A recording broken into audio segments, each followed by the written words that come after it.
welcome to Forgiveness Road. We are here in Gold Canyon, Arizona, and we have a very special guest with us today. Miss Marilyn is going to be sharing her story of forgiveness. Hi, I'm Marilyn, and this is my Forgiveness Road story. I received a big surprise the week before my 18th birthday. I was driving home after hanging out with the youth group after church, and when I got to the house, which would normally have been Dad in the family room eating his ice cream, watching TV, Mom puttering around the kitchen, and my brother Ron would be gone with his fiancée Tanya. And I walked into the house and it was eerily quiet. All three of them were sitting in the living room, the formal living room, and Dad said, "Marilyn, come in here, we'd like to talk to you about something." I instantly knew someone we loved had died, and they were going to share that with me. Mm-hmm. So I came in and sat down, and Dad started to tell me the story about years ago, how they'd always wanted more children than my two oldest brothers, Bob and Jim, there was a 21-year gap between Bob and Jim, and then 21 years, and then Ron and myself. Mm-hmm. And how Mom had had a couple miscarriages, never knew. Mm-hmm. And then he starts sharing how they were at a friend's house playing cards or games one night, and they got a phone call from the pastor's wife who just said, "There's this little boy, and if he's not adopted within so many days, he goes to the orphanage," because that was before foster care. Mm-hmm. And I'm sitting there listening to this story. It just sounded quite incredulous. Mm-hmm. And I'm looking over at my brother Ron going, "Oh my." And did they adopt him? Yeah. What's the end of the story? I'm thinking, oh my goodness. And Dad says, so we went home and prayed about it and called the pastor's wife back the next day. And that's how we got Ron. And I'm looking at my brother and I'm thinking, oh my goodness, Ron. And the light had not come on yet that I might be next in the story until Dad said, so we told the doctor at that point we adopted him through the doctor. Mm-hmm. And we would like to have a girl. We don't want Ron to grow up by himself. We've always wanted a girl. Mm-hmm. So if you end up with one, let us know.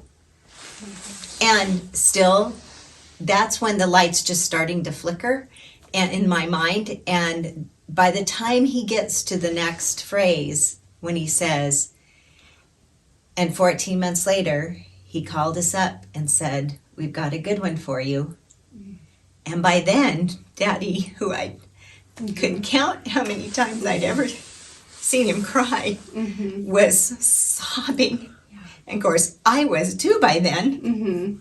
and thought, I didn't know what emotion to feel.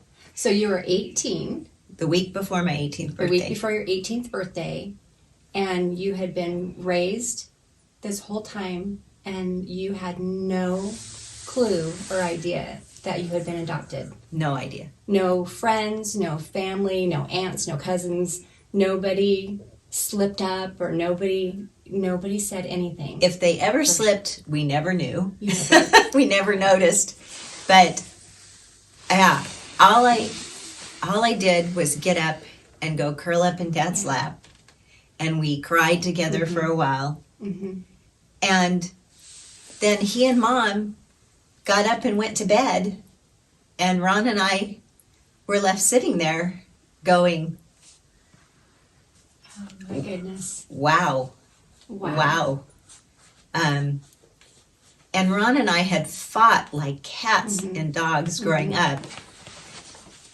And I just, for the first time, he and I had something in common that no one else did. Mm-hmm. And he and I knew how the other felt. on a level that just couldn't be described. Now, can you share a little bit about your experience growing up in your home? What was your relationship like with your mom and dad? They were very strict. We grew up in the church, in the Baptist church, at that Southern Baptist when we were in the South, and Conservative Baptist when we were in the West. But it was, you don't tell a lie. In fact, you get your mouth washed out with soap if you do. I'd seen that happen to Ron, so I didn't want that.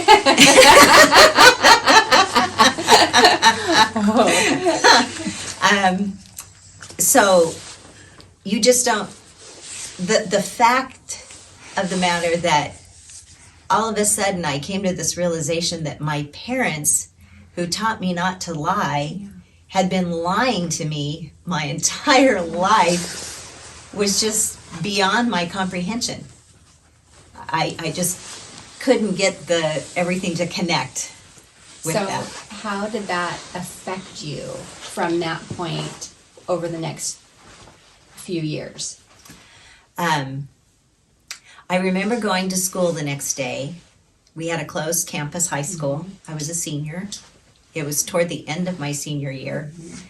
The next weekend was going to be my 18th birthday. It was also band competition, which I'd been practicing a solo for months and months, had it down. And I so wanted to do well at that competition. And my parents were going to be coming. The competition was down in Longview, a drive, about an hour's drive from where we were. And but I went to school the next day in this haze. Yeah. And I was student body treasurer that year, and I had to work in the Tiger Shop in the morning, and we did the deposits from the weekend games. And so I was busy that first hour. The second hour, I had advanced placement English, and we were supposed to go to the library to start writing our research paper. And I got in there, and I pulled out my notebook, and I wrote my name on the upper right corner, and I just sat my pen down and went, who on earth is that? That could be anybody. Wow. And I just remember packing up. I was a very compliant child. I did what my parents told me to do. I was afraid of getting in trouble.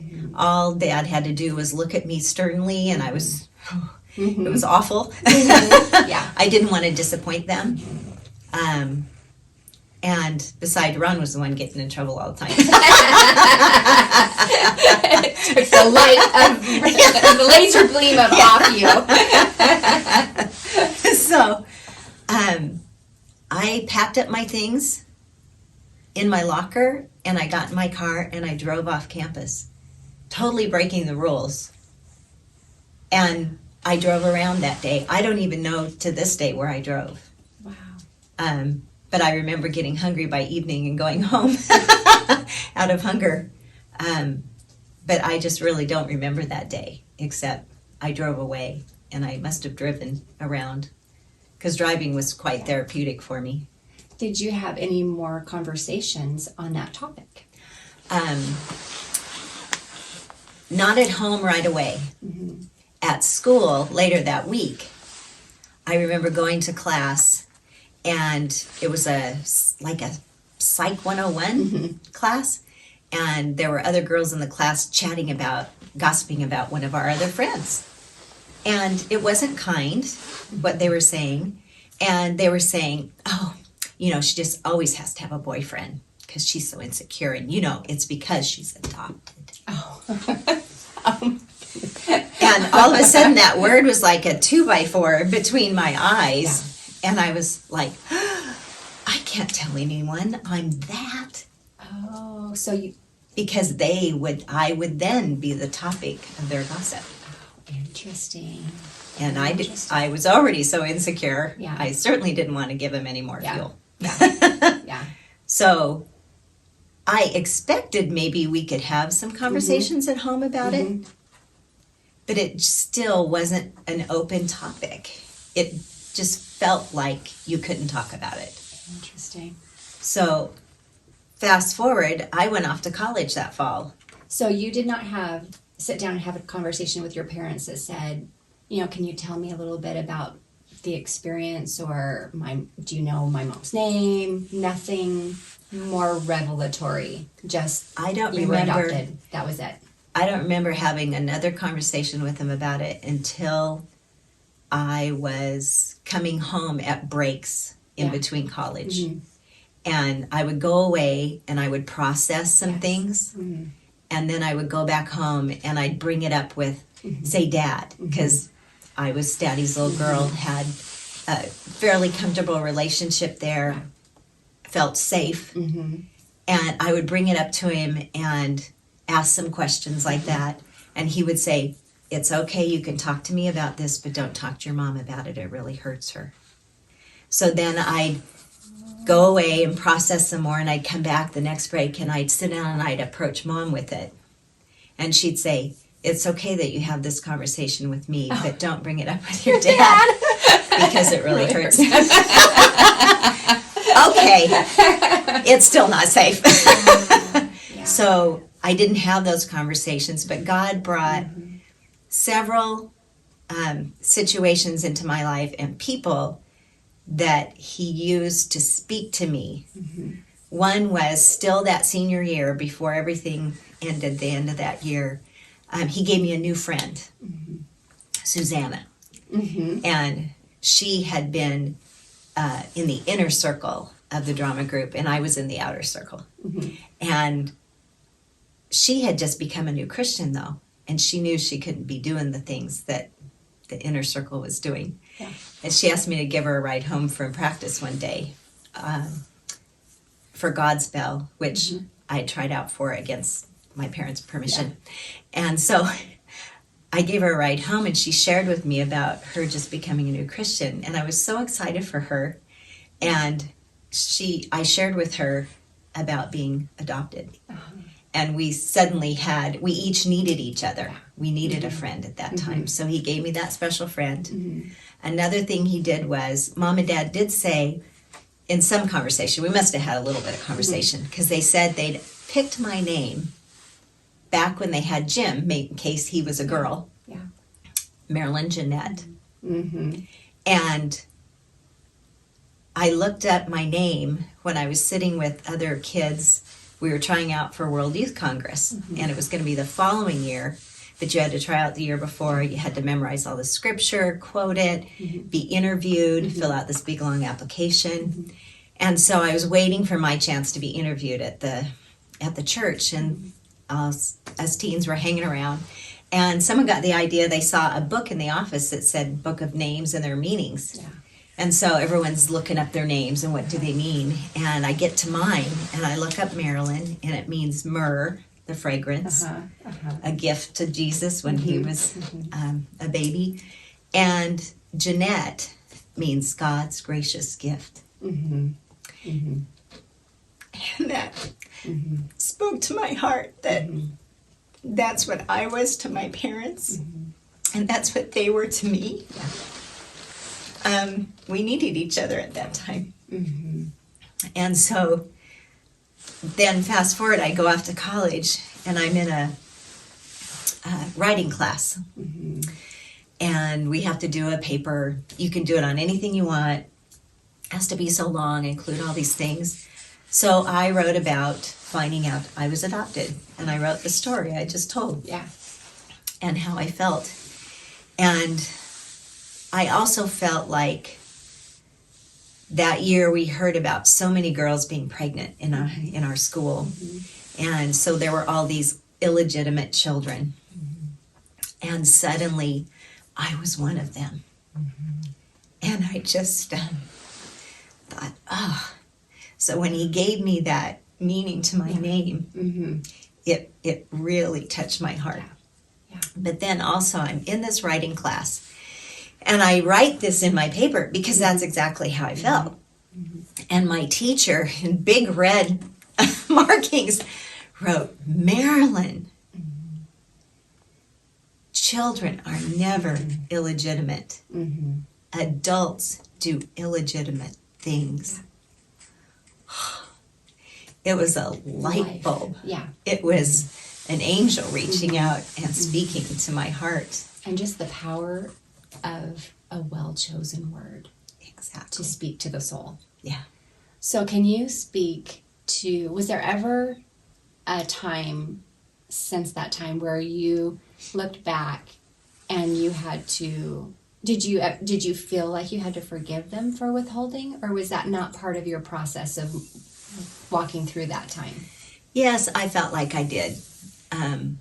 Because how do you tell a lie over and over that many times? It's only Or 17 years. A lie of omission. Yes. You know, there's sins of omission, commission. Mm-hmm. For those of you who know a little theology, terminology, I just felt like that had been wrong to keep that from us. Mm-hmm. Later, when I'd asked them question, they'd said, well, we didn't really worry about you, but we were concerned about Ron, mm-hmm. and we were concerned if we told him, we might lose him. Mm-hmm. And so I think, I could see their decision to keep that a secret was a decision made out of fear. Yes. Mm-hmm. And yet, because I felt like it was the wrong decision, if I'd known that story as my bedtime story growing mm-hmm. up, and that I'd been especially chosen, it would be such a wonderful thing. And I could have said to those girls in that class, mm-hmm. you're so wrong. Mm-hmm. She was chosen. Mm-hmm. I was chosen too. Mm-hmm.